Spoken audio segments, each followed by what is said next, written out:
Okay, so welcome, Jazzcord. I'm doing a live interview backstage with Max ZT. And I'm just going to get right into it. Max ZT is from House of Waters, which has recently released several albums on the Ground Up Records record label. Yeah. Do you have anything else to add? New one coming. New one coming. Okay, so there's a new one coming. Please look out for it. Anyway, I'm going to dive right into it. How and why did you get into hammered dulcimer, which is the unusual instrument which Max plays? I saw the instrument, the hammer dulcimer, when I was very young, and I'm now at 30 years playing it. Wow. I just saw it when I was really young and was taken by it. My folks at the time said I couldn't play, they couldn't play the drum set. It was too loud. So I saw this instrument and was like, this is incredible. It's kind of like drumming, but it's gorgeous and beautiful and resonant, and it's something I want to do. And then played that in that style, which is like American folk, English folk, Northumbrian style, Celtic, Irish, Scottish. And did that for many years before expanding into different styles. Do you remember particularly how you came across the hammered dulcimer? Yeah. Well, actually, it's funny. The first time I saw it, I was actually 2 years old, it turns out. And I was at some exhibit talking about, I think, lighthouses. And there was like some dulcimer player playing like sea shanties on the dulcimer and singing. And as a 2-year-old, I crawled right up under it and sat under it like that, just like enthralled by the sound of it.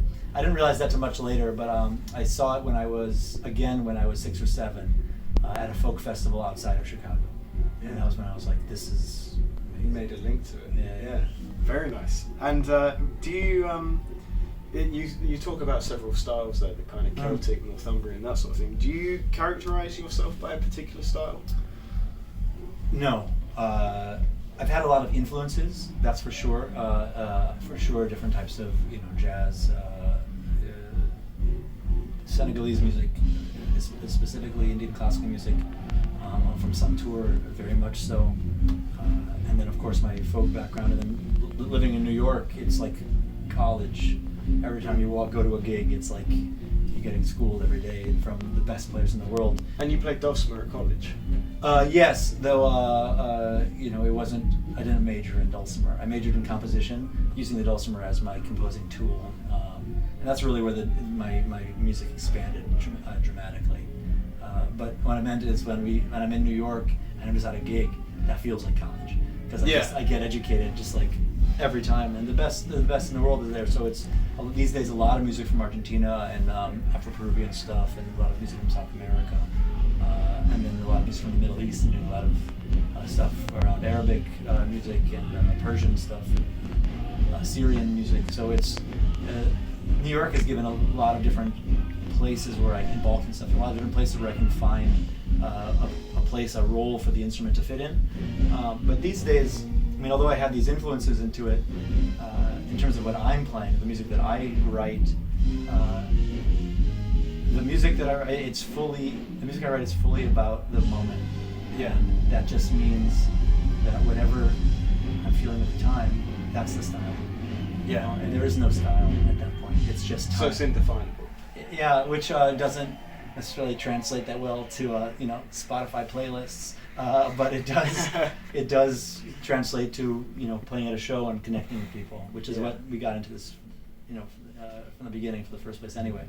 That at this point this genre division is pointless completely, and it's irrelevant. Maybe it made sense back in the day, but now, with so much of what's going on in music and the world being so interlinked, you listen to any style of music that you listen to, you can hear influences from everything. All the modern stuff that's coming out now. It's not just like, cool, this is dance music, EDM, that means EDM is EDM. No, you listen to it, you hear everything is in it. Which is what I love about jazz as well, because oftentimes when I tell people, I listen to basically purely jazz, a lot of people are like, Charlie Parker. Fairly narrow, but there's just so much involved. Totally. I actually remember, I won't mention the name of the club, but there's a very famous club in New York that was like, this instrument can't be played in jazz. I was like, what? Isn't that like the opposite of the whole point of very jazz? traditionalist. Which was jazz isn't traditionalist. Completely, it's a rebellion, constant rebellion. And so if you're like saying that, like, I need to be a traditionalist like Coltrane, you're like, do you not know what Coltrane was all about? Exactly. He was revolutionary of his totally time. kicking the door down on his way out. You know, like that was that's everybody's approach. And so it's a little silly to kind of think so narrowly. And if nothing else, it's a roadblock. And why would you do that? Why? What value do you get from that? Exactly, by blocking off creativity and opportunity, artistry, why? and opportunity. Why would we miss this potential? Irrelevant. And how have you found that kind of fighting through that as a hammered dulcimer player, which isn't necessarily seen as maybe by some traditionalists as compatible with what they're used to? Yeah. In terms of the dulcimer community, I'll start there. I've been nothing but open arms, which has been pretty awesome. So it's not like some kind of institutionalized, like, dulcimer must be this. So nobody's like that over there. In terms of the other side of where I'm kind of branching out into, no, the people that I care about their opinion, none of them have given me any sort of resistance. If there's any resistance, then I don't care about that, because clearly you don't get it. Because they're the sort of people who wouldn't want to be playing. Yeah, like, I don't want to have anything to do with that. Like, I'd rather know now, than like 6 months into a band, or 3 months into like negotiations for a gig. Yeah. I'm not trying to like fight some presenter to be playing, taking the A train. Speaking of, how did you and House of Waters end up becoming a thing? Let's see. I moved to New York and just kind of met this community of musicians, great drummers, great just a huge amount of community of musicians that lived there. And one day, we had like a weekly restaurant gig. And one day I was gone. I was building these instruments. This was, I think, 2007 actually. My first time building the instrument. And I came back, and the normal bass player was gone. And Moto was there, and that was 2007. We haven't stopped playing together since then. So it just naturally happened? Yeah, it happened just kind of randomly. I think he was subbing on a gig, and then like he and I started working more and more together. We would go over each other's houses, and he was fascinated by the instrument, and I was fascinated by his approach to the music, and he's just gotten better and better and better and better. And we've, at this point, it's coming on 14 years or something. Yeah. Playing together 15 years, we're about to be. It's quite a connection. Yeah, at that point, we can look up, we can communicate in so many ways that are not just their words. Yeah. And you said that you started playing with him in 2007 when you were building your first hammered dulcimer. Yes. What iteration are you on now? Maybe my 1, 2, 3, 4, maybe fourth or fifth or sixth, somewhere in there. Yeah. I built this newest one. See around here somewhere.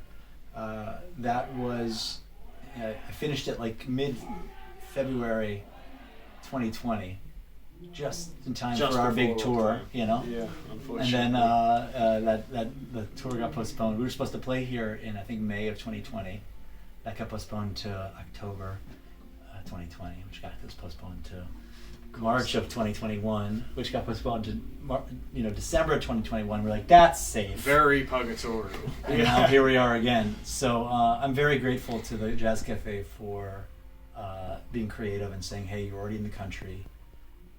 What can we do? We're not necessarily going to open up the whole club, on the night. However, we got this great band coming on Thursday. They don't have an opening act yet. Let's have you do it. Yeah. And it's like, you're in town already, and let's just make this easy. And That's brilliant. Brilliant. Just adaptable. And fluid with what has to happen right now. I couldn't have asked for better. And it's something that I spoke a little bit about this on stage tonight, about this interconnectedness that we might not have had before. I'm not sure what your experience is with presenters, or with booking agents, or with publicists, or with management, or with the venue. Not. Well, oftentimes there'll be moments of conflict. Let's just say, a venue says, "Oh, you haven't sold as many tickets yet," or "Oh, this interview's not done in time," or this, whatever it comes down to. But definitely the past year, and maybe the past 2, but definitely the past year, I feel like everyone's kind of like, okay, well, we're teammates now. Because it's not like Jazz Cafes. Everyone's in the same boat. Yeah. Nobody in this industry got in it for making money. You know, everyone got in it for the passion of the art. Everybody. Not a single person that's in this industry was like, sweet, here's an easy way to make a buck. You know? Yeah. You know, and so it's like we're kind of drawn back to that purpose, which is beautiful. It's beautiful. Yeah. Which some people have forgotten. And this makes everyone remember. Remember, I wish we could have lost our keys to remember instead of having this terrible situation. But if we can, we have to find silver linings. We have to be changed. You know, so many times people say, you know, I just want it to go back like how it was. It's like, I don't want it to go back how it was. That was broken. That system for the industry and as humanity, that wasn't great. There were moments that were great.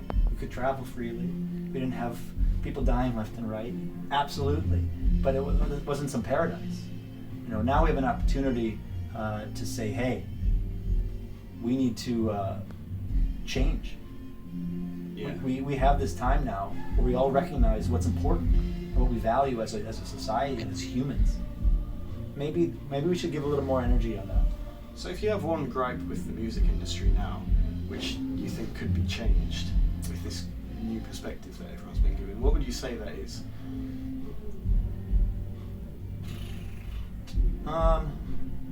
Just one. I don't really necessarily have gripes. I don't.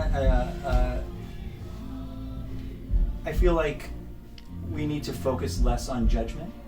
We need to focus less on analytics. We need to remember that art is creation, and it's about creativity, and it's not about productivity. We've focused so much so on social media and posts and content. Content is literally like the most generic word for a thing. And anything is content. Anything is content. This is content. It's like, what are you talking about? Content, but how can we using that? The fact that we're using that term just shows that they don't care at all about what it is. It can just be anything, and that is wrong. It can't just be anything. You have to work on it. You know, you have to work hard and care. You have to care about what you're doing. And if we start just focusing on pumping out whatever, then we're going to miss out on this opportunity, this possibility of what we could have, what that artist could have been doing. Yeah. That artist that is just pumping out content, even if it's good, means that they have something going on. What happens if instead of pumping out one thing a week, they focused on one thing for a year? That would be. Who knows? It could be the next, you know, Highway 61. You know, you never know what could it be. So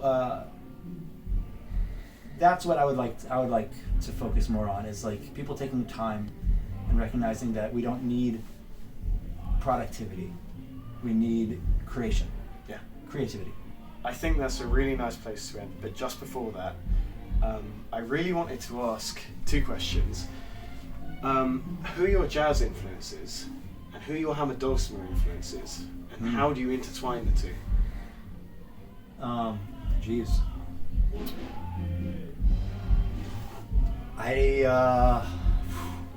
Those aren't the main influences, probably, that I would say. Which ones, well, let's. I can answer that. Okay. So my main probably influences in the dulcimer world would be from the Indian classical world, Pandit Shiv Kumar Sharma. He's the pioneer and revolutionary genius of the santoor. I got to study with him. I'm still his student. I study with him every time I go back to India. He's in his 80s now, and is probably the most enlightened person I've met. Very present individual, and that's his whole practice. It's like that's what really his music is about, which is next level. Yeah. That has impact on me as a human being too, and so that's something that I am deeply influenced by. In terms of jazz, I mean, I was raised on the ACM, which is like pretty avant-garde jazz music. I think my rebellion against that was like finding the most modal and pretty instrument I could find. Yeah. Rebelling against them and avant-garde jazz, which is It's like- defined by rebellion. Yeah, I was like, I'm just going to Pretty play it fucking rebellious. as major and pretty as possible. No, I joke Full around. circle. I was raised on that. My parents are big into that. I grew up in Chicago, and so there's like the huge avant-garde scene there. I absolutely love Mingus. I absolutely love Monk. I absolutely love Dolphy. The new stuff that's coming out of New York and LA is insane. Out of Texas, insane. Could you name anyone in particular? I mean, Kamasi Washington's great. You know, Corey Henry's incredible. The Snarky, anybody in the Snarky universe is just incredible. Snarky Puppy and that whole world. Yeah. Very grateful to be connected with that scene. Everybody that's out there. Tyshawn Sori's incredible. I mean, you can name. I could think about it for a Everyone in minute. the scene near enough. Yeah. The scene is happening. You know, there's a lot going on in New York and LA, and so that's pretty incredible. But in terms of how that's gone into my music, actually, not necessarily as much as I listen to it. Maybe it must, but I listen to it a lot more than I kind of like think about it when I'm writing. Yeah. So far less consciously than. Yeah, definitely not conscious about it. Yeah. So there's not necessarily a lot of transcription going on necessarily. I've never transcribed anything in my life. Wow. That's probably true. Probably not. No, I did something in college, probably.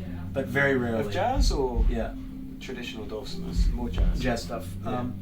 I mean, I've learned songs, but I wouldn't necessarily have written it down and be like, what's exactly going on here? Because also my instrument is not built that way. Like all these chromatic runs aren't made for an instrument that's open stringed. You're going to have all this dissonance going on. That doesn't mean that it can't exist in something outside of the traditional form. The balance between progression and tradition is something you should think about constantly. You know, if you're too rooted in tradition, then the instrument will die. You know, especially this instrument. Then whatever that music would be would die with whenever the tradition's over. Whenever you die. If you're too rooted in progress, then you have no grounding, no depth. There's nothing that you're working with. Yeah, you're just working with whatever you want to, which is fine, but if you're not coming from the history and the tradition of what the instrument is, then it's going to be thin, and it's fragile. And so the key is to find that balance. So I don't necessarily put all that stuff into the music, but it's, I think I listen to it a lot, and so it probably finds its way here and there, but I'm not going to be like transcribing something and try to do these chromatic runs on the instrument. Nothing is hyper deliberate, which allows freedom. Yeah. Yeah. I mean, tonight I just play whatever. Which was beautiful. I love that. I thought that was a really brilliant speech that you gave before the gig as well. It Yeah. made me really excited. I was already very excited to see you play, but just the attitude which you came to the gig with, and this whole idea of communication with the crowd. And Well, especially now, man, like, we just had our whole tour canceled, you know, like, I can feel like shit, but, like, that serves no purpose. I get very little value from that. That doesn't help me today. That wouldn't have helped me today. It doesn't mean that you should ignore, like, things. yeah. But it's like, you know, like, understand what it is and be grateful for the moment. It could be a lot worse. Yeah. We're reminded of that daily. So this is a blessing for me to be able to go up on stage and communicate with people. I'm not complaining about Yeah. Beautiful. Pleasure, man. Thank you very much. it. Thank you. Max CT.